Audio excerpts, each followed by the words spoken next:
All right, guys, in this video, I'm going to teach you something I've learned that's very powerful. And I would term it as learning to sell your product or service before you even create it. Now, it's going to sound a little sketchy, right? But we're not lying to people. Just hang out here with me for a little while and I'll make this make sense.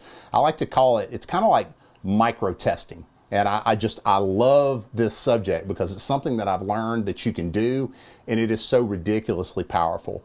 But how I learned it was by doing something stupid, which again is if you've been on the channel, as I always say, make sure you subscribe because I don't know how often I'm going to do content or what have you.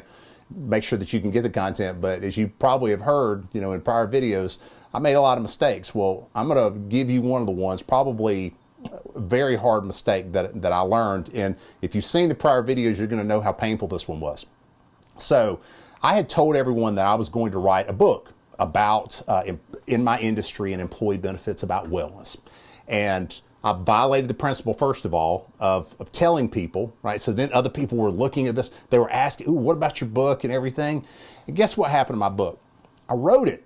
It was good. No one read it, right? No one read it. Not a single person read it. Now, I don't know if you've ever written a book and no one read it, but that sucks because the amount of time and the energy and the effort, and it was, I had all these copies of all these materials and it was legit. This is stuff that I had learned that people could benefit from it. And then of course, what happens? People asked me about my book and I was like, oh God, please don't ask me about the book that, that I have 100 copies of that no one read the book. All right, so, but whenever you have these situations in life, you have to learn the lesson. And what the lesson I learned is that I really, really don't want to build something if I don't know that I can sell it. And so I just filed that away and it was an embarrassing kind of thing and I just went about my business.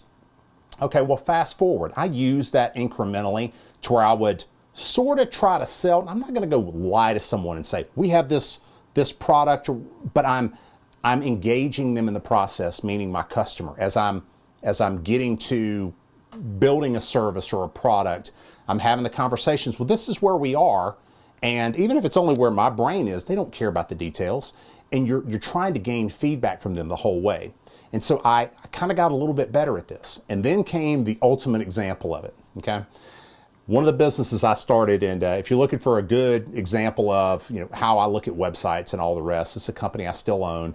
It's called ACA Reporting Service. It's the company, one of the ones that did really well on Google in terms of search results and what have you. You can check out the website. It may give you some ideas about how to do your website and what have you. And so when this company started, though, we were a year off from having to do this service for the very first time. Now, in other words, we were catching a trend, and that's another thing I've learned, is that whenever you're catching a trend, everyone can be very successful. It's the old adage that a rising tide lifts all boats. So even if you're not very good at what you do, and you're in the trend, you're going with the direction the river is going, you're probably going to be moderately successful at least. And so this had just started. It was a new thing. And I was going to get in this industry. And so I got a quote to build software. I didn't have a full software development team at this time. And I promise you, this is exactly what happened. And you're going to meet Trent Hyatt, my closest friend in the world, and we own everything together. And he's an owner in all the companies. And he was there with me the whole time. And so we had come up with these specs to build this software. We were going to do this service. And we got a quote, and it was $750,000. I didn't have $750,000. And so I thought, oh my gosh, what am I going to do? And so I prayed about it and I called two people and they were like, no, that's a bad idea. And one of the people they didn't know what I was going to do. But one of the people owned a software company that does lots of things, big company. And I asked him about this specific service. I said, what are you guys doing with this? And he said, it's funny you asked, we just decided to give this software, we built it, we're just going to give it away for free. So I got off the phone. I was like, free? How do you compete with free? Like, I'm about to spend all this money in free. And so, again, in the back of my mind, I guess, in some recess, I have this idea of the book, right? Building the book and going, oh man, I don't want to build this and it not work. And so I was depressed, right? A couple of days. It was bad. And so I was having a cocktail, which I will from time to time. And so I was doing that, feeling a little relaxed, and I called Trent. And I said, hey, Trent. He said, hey. And he was upset as I was. I said, let's take their free software and just do this crap for people. He's like, what? I said, Trent, if we cannot sell this, it does not matter if we have the $750,000 software. It doesn't matter. If we can't sell it, we're going to end up with these books. And the reality is that this reporting was not due for another year. I was like, I'm not lying to people. I have the ability to do it. I technically knew everything, which again, like in your industry, for your business, you need to be a student in it. You're going to be a lot more successful because you're going to know what's on page 7 and how that applies and how this hits this person. You have to be a student at that. Even if it's t-shirts, you wear t-shirts, that be a student of it. How are people purchasing? You need to apply this overall lesson to your own business and your own circumstance. And so that's what we learned, right? And of course, you know the moral of the story, it hit number 1 on Google. And then people started calling, and Trent and I would tell people, they'd say, well, what's the process? And we'd say, step number 1 is the most important. That's when you write us a check. And that's how we would tell people. And it was fun and exciting. And by the time that everything had to be done, we had a product that was killer, that was better, that didn't cost $750,000. We didn't use the free. We ended up developing our own software development and our own ability to create stuff. And we had created this new company, and we had created the ability to create companies. And that, once that happened, it all started to get easy.